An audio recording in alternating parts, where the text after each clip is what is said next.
Alors bonjour Fabien, est-ce que tu peux nous dire qui tu es?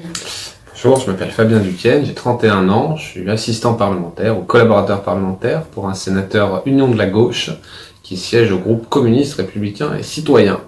Et avant toute chose, je tiens à dire que ce propos n'engage que moi et absolument pas mon sénateur. On peut peut-être revenir d'abord sur la réforme constitutionnelle. Il me semble que tu as bien suivi ce qui s'est passé à l'Assemblée nationale. Tu peux peut-être un peu nous en donner ta lecture? La réforme constitutionnelle a été interrompue, son examen a été interrompu par l'affaire dite Benalla qui a animé le Parlement au cœur de l'été. Suite à l'affaire Benalla, les débats ont été morne pleine pendant plus de 36 heures. Toutes les oppositions sont mis d'accord, c'est-à-dire qu'elles refusaient de parler de la révision constitutionnelle, donc c'est-à-dire de l'organisation des pouvoirs, alors même qu'une affaire politique impliquait le cabinet du président de la République, qui avait manifestement un abus de pouvoir d'un collaborateur, que donc le climat politique et médiatique ne se prêtait pas à l'examen de la révision constitutionnelle. Donc ils ont méthodiquement bloqué l'examen de cette réforme, avec une procédure qu'on appellera sans jugement de valeur de l'obstruction parlementaire, multipliant ce qu'on appelle les rappels au règlement sur tous les sujets pour demander au gouvernement de s'expliquer sur l'affaire Benalla. Et après 36 heures de débats particulièrement théâtraux, ils ont mis fin à l'examen de la révision constitutionnelle. Donc on était aux phases de l'examen en séance. Il y avait d'abord la phase d'examen en commission avec plusieurs milliers d'amendements qui avaient duré beaucoup de temps. Et là, en séance, il restait encore 1500 amendements à examiner au moment où ça a été suspendu. Donc, à ce stade des opérations, le Premier ministre a annoncé récemment que ça serait examiné dans le courant du mois de février 2019. À ce stade, 15 jours qui ont été prévus pour examiner 1500 amendements. Mais, malgré ces annonces du Premier ministre, il y a un certain nombre d'incertitudes qui pèsent sur l'examen de ce texte. Alors, tout d'abord, il faut dire que le Sénat n'était pas tout à fait d'accord avec la vision de l'Assemblée nationale, et on rappellera rapidement la procédure. Pour réformer la Constitution, il faut qu'une proposition de révision soit adoptée à l'unanimité soit adoptée à la majorité par chacune des deux chambres, une proposition identique. Et ensuite, deux options sont possibles pour le gouvernement et le président de la République, soit convoquer le Congrès, c'est-à-dire la réunion des deux chambres à Versailles du Sénat et de l'Assemblée nationale, qui doit ensuite se prononcer à la majorité des 3/5 pour adopter le texte final, soit soumettre le texte validé à la majorité simple des deux assemblées au peuple par référendum. Donc dans tous les cas, le président de la République devait avoir un accord au moins de la majorité du Sénat pour sa révision constitutionnelle. Or, le texte en l'état que vous avez suivi, qui ne propose pas beaucoup d'amélioration de la situation du Parlement en France, plaisait fort peu au Sénat. Donc c'est cette première incertitude qui pèse. Et une deuxième incertitude qui est qu'est-ce qui va se passer à l'Assemblée nationale. Il reste 1500 amendements. On rappellera que le rapporteur du texte, donc le député qui suit la procédure parlementaire du début de l'examen en commission à l'adoption par la Chambre, donc l'intégralité de la procédure parlementaire, qui donne son avis et l'avis de la commission des lois sur l'intégralité des amendements qui sont proposés, était Richard Ferrand. Aujourd'hui, à l'heure où nous parlons, Richard Ferrand est pressenti pour être le prochain président de l'Assemblée nationale. Si c'était le cas, il faudrait trouver un nouveau rapporteur. Si on a un nouveau rapporteur pour le texte, il est certain que l'opposition demandera à ce que l'examen du texte qu'on recommence au début. Et qu'au regard de ce qui s'est passé pendant l'affaire Benalla et des manquements de la présidence de la République qui sont de plus en plus avérés, on réouvre le droit d'amendement, on puisse recommencer à poser des amendements, profiter d'une révision constitutionnelle pour corriger les défauts qui ont été constatés lors de l'affaire Benalla, défauts qui seront notamment soulignés par la commission d'enquête du Sénat qui aurait à ce moment-là rendu ses conclusions, puisqu'elle les rendra quelque part au mois de janvier-février de l'année prochaine. Donc incertitude sur la capacité du gouvernement à tenir. Ils ont mis 15 jours, tout le calendrier parlementaire est à peu près calé jusqu'à l'été prochain. Il n'y a que 15 jours qui sont prévus à l'Assemblée nationale pour l'examen de ce texte, et à ma connaissance, c'est pas encore prévu au Sénat. Est-ce que 15 jours suffiront, sachant qu'en tout état de cause, il reste 1500 amendements à examiner. Pour vous dire, on examine en moyenne une dizaine d'amendements par heure en séance publique. Donc 1500 amendements, ça veut dire qu'il faut au moins 150 heures de débat. 150 heures de débat, sachant qu'on en fait une dizaine par jour, ça fait 15 jours entiers. Et on a une période de 15 jours. Ça veut dire que l'Assemblée siégerait du début à la fin de la semaine, alors que normalement on siège pas, on évite de siéger le week-end. Et que tout se passe sans aucun problème, à un rythme normal, que l'opposition ne tente rien pour essayer de bloquer l'examen du texte, que tout va bien. C'est un peu court, je pense que le gouvernement était un peu optimiste.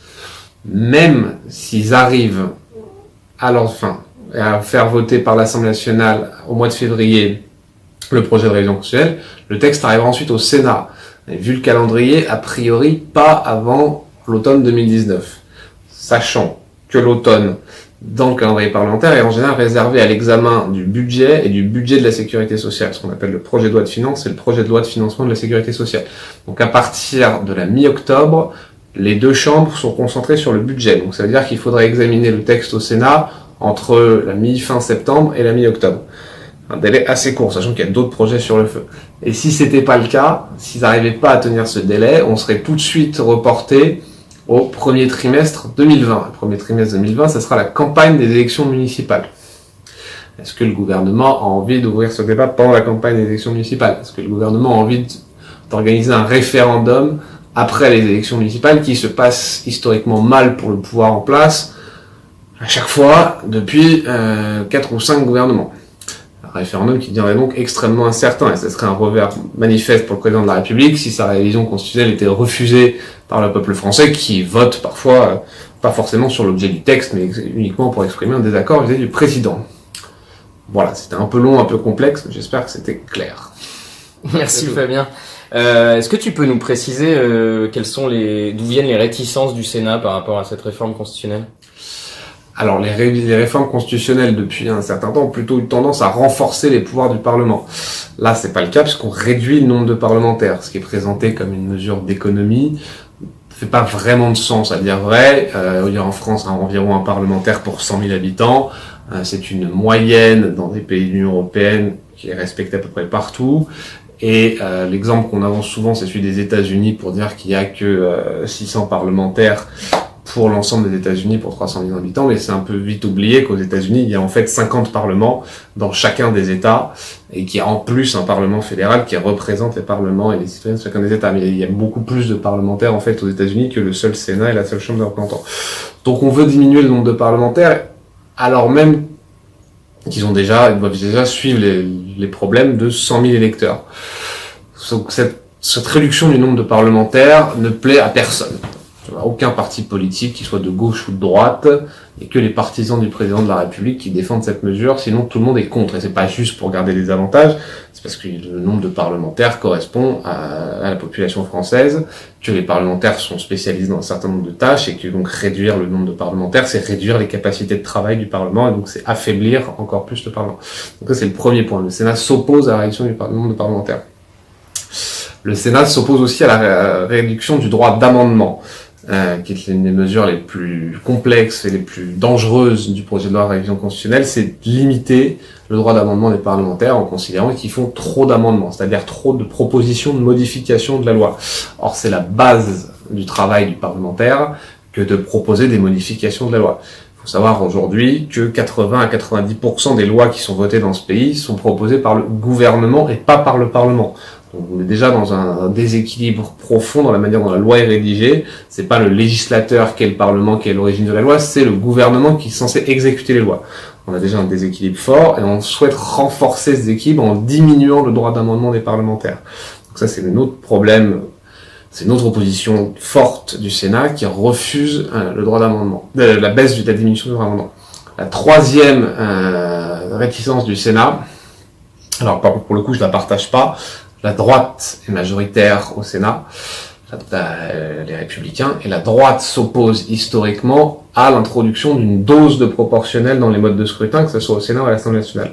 Or, l'une des mesures intéressantes du projet de loi de révision constitutionnelle, c'est d'instaurer une dose, alors c'est une dose homéopathique, mais c'est quand même une dose de proportionnel dans le mode de scrutin d'élection des députés. Faire en sorte que 10 ou 15% des députés soient élus au scrutin proportionnel, pour pouvoir représenter un peu mieux les petits partis politiques. La droite s'oppose à cette réforme à l'Assemblée nationale et au Sénat, et comme la droite est majoritaire au Sénat, le Sénat s'oppose à la proportionnelle à l'Assemblée nationale, qui était plutôt une bonne rédaction.